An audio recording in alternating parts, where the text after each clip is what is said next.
Hace más de 100 años, un filósofo alemán dijo algo que hoy se ha hecho realidad sin que nadie lo note, y probablemente tú también lo estás viviendo. Friedrich Nietzsche escribió, a finales del siglo XIX, una frase que parecía exagerada en su momento: Dios ha muerto. No hablaba de religión en el sentido literal, sino de algo mucho más profundo, el colapso de los grandes sistemas de valores que durante siglos le habían dicho a la humanidad qué era bueno, qué era malo y cuál era el sentido de la vida. Nietzsche no se alegraba por esto, de hecho lo veía como un problema enorme, porque si esos marcos de referencia, la religión, por ejemplo, la tradición, la moral compartida, etcétera, desaparecían, ¿qué quedaría? Su respuesta fue inquietante. Quedaría un vacío.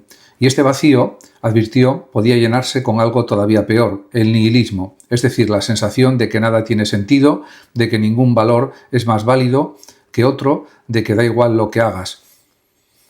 ¿Te suena familiar? Hoy vivimos rodeados de información infinita, de identidades que cambian según el algoritmo, de verdades, entre comillas, que duran lo que dura un titular, las instituciones que antes daban sentido a la familia, a la religión, los partidos políticos, etc., incluso la ciencia, como autoridad incuestionable, han perdido buena parte de su peso simbólico, y en ese vacío mucha gente busca desesperadamente algo a lo que aferrarse. Ideologías extremas, gurús de autoayuda, teorías conspirativas o simplemente el scroll infinito como anestesia. Nietzsche no propuso volver atrás, sabía que no se podía. Su propuesta era otra: si los valores antiguos ya no sirven, hay que tener el valor de crear los propios. Llamó a esto voluntad de poder, no en el sentido de dominar a otros, sino en el sentido de tomar las riendas de tu propia existencia, de decidir qué es importante para ti sin esperar que una autoridad externa te lo diga. De esta forma, hay que señalar que esto es exactamente lo que muchas personas están intentando hacer hoy, muchas veces sin saber que están repitiendo, casi palabra por palabra, un diagnóstico de hace más de un siglo. La crisis de sentido que sentimos, esa pregunta de ¿y ahora qué hago con mi vida si nadie me dice cuál es el camino correcto?, ya lo vio venir Nietzsche, antes de que existiera Internet, antes de que existieran las redes sociales y antes de que el mundo se volviera tan líquido como es ahora. La diferencia es que él no tenía respuestas fáciles y quizás esa sea la lección más incómoda. Hay una regla sobre el poder que casi nadie te enseña y que explica por qué las cosas nunca cambian tanto como esperabas. Cuando hablamos del poder, casi siempre pensamos en quién lo tiene, un presidente, una empresa, una institución, pero hay algo más importante que casi nunca se menciona. El poder no busca resolver los problemas que dice combatir, busca sobre todo conservarse a sí mismo y, en este sentido, aunque esto suena cínico, tiene una lógica casi biológica. Cualquier sistema de poder, un gobierno, una corporación, incluso una organización con buenas intenciones, tiende con el tiempo a priorizar su propia supervivencia por encima de su misión original. No porque las personas que lo integran sean necesariamente corruptas, sino porque el propio sistema recompensa a quienes lo perpetúan y expulsa de forma natural a quienes lo cuestionan desde dentro. Aquí está la parte que nadie te dice. Muchas veces lo más rentable para quien tiene poder no es resolver un problema, sino gestionarlo de forma indefinida. Un problema resuelto deja de justificar presupuestos, cargos, comités y discursos. Un problema en proceso de solución eterno, en cambio, es una fuente constante de legitimidad. Por eso ciertas crisis económicas, sociales, de seguridad, parecen no terminar nunca del todo, no porque sean imposibles de resolver, sino porque su existencia sostiene estructuras enteras de poder.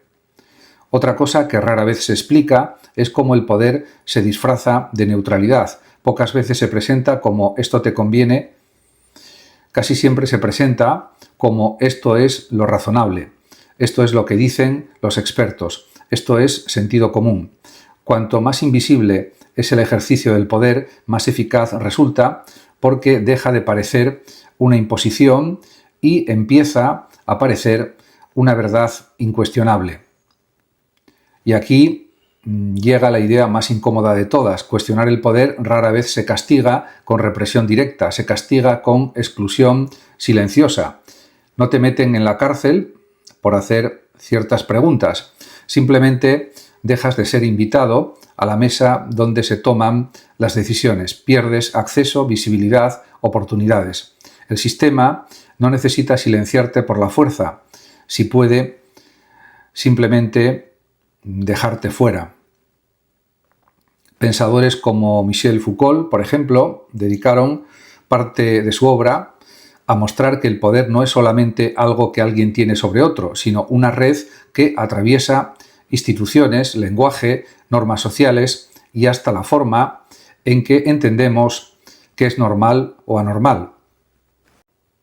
En el año 399 a.C., un hombre fue condenado a muerte por hacer preguntas, y lo que dijo en su propia defensa sigue siendo incómodo hoy en día.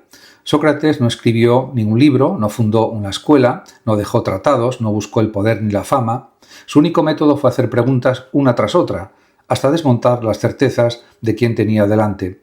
Y por eso, en una Atenas que se consideraba a sí misma la cuna de la democracia y la libertad de pensamiento y expresión, lo condenaron a muerte. Las acusaciones oficiales fueron corromper a la juventud y no creer en los dioses de la ciudad, de Atenas. Pero detrás de esas acusaciones había algo mucho más concreto. Sócrates se dedicaba a pasear por el mercado de Atenas preguntando a políticos, sacerdotes, militares y ciudadanos respetados que entendían exactamente por justicia, por valentía, por bondad o virtud, y una y otra vez demostraba que quienes se creían expertos en estos temas en realidad no tenían respuestas sólidas, solo repetían ideas heredadas sin haberlas examinado nunca de verdad.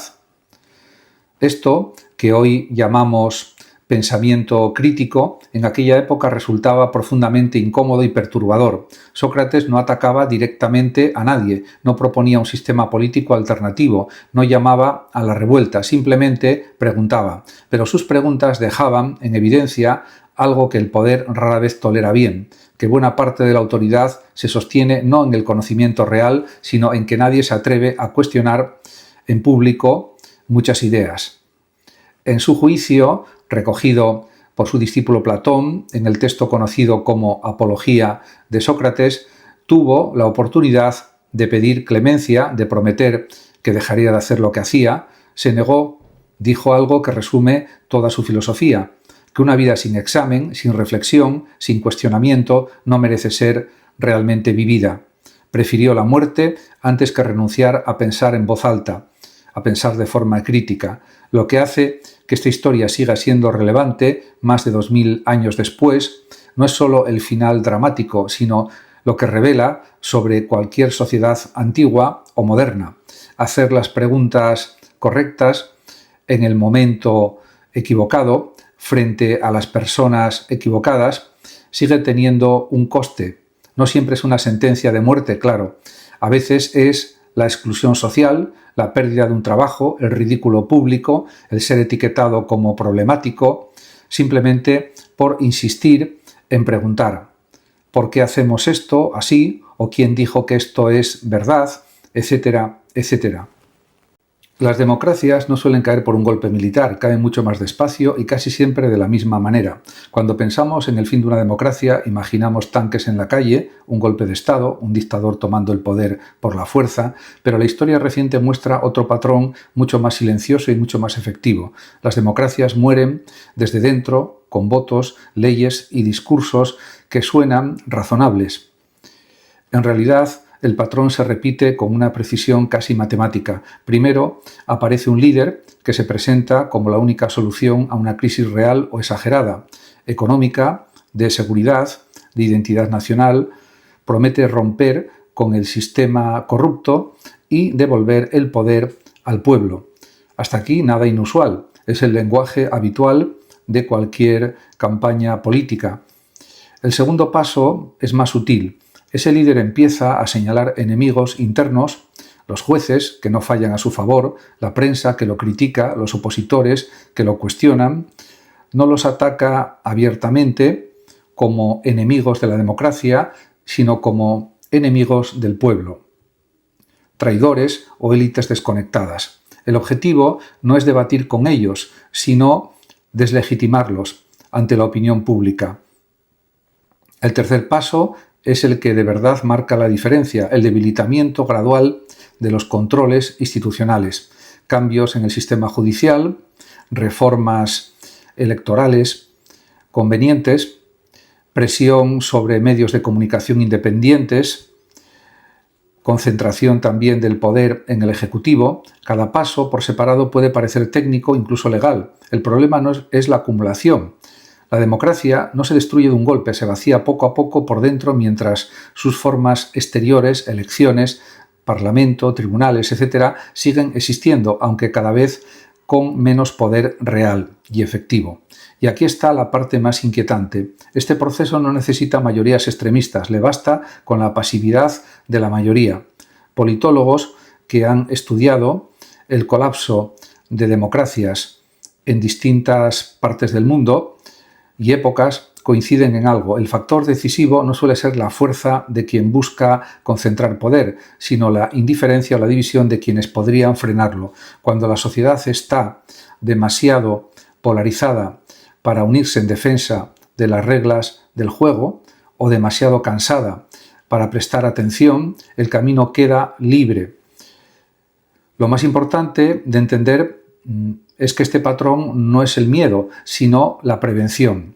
Las democracias que han logrado resistir estos intentos lo han hecho gracias a instituciones fuertes. Prensa independiente.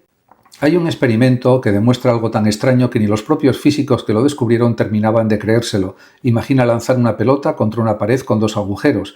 La pelota pasará por uno de los dos sin más misterio. Ahora imagina hacer ese mismo experimento, pero con electrones, unas partículas subatómicas. Ahí es donde la física, tal como la conocemos en nuestra vida diaria, deja de tener sentido. Esto se llama el experimento de la doble rendija y es uno de los más famosos y más perturbadores de la historia de la ciencia y de la física. Cuando se disparan electrones uno a uno contra una pared con dos rendijas, uno esperaría que cada electrón pasara una rendija o por la otra, como cualquier objeto normal. Pero lo que ocurre es otra cosa. El patrón que se forma al otro lado no es el de dos haces separados, sino el de un patrón de interferencia, como si cada electrón hubiera pasado por las dos rendijas a la vez. Además de esto, que ya es sorprendente por sí mismo, hay que decir que una sola partícula se comporta al mismo tiempo como si fuera una onda que se extiende por el espacio y como si fuera a la vez un punto concreto.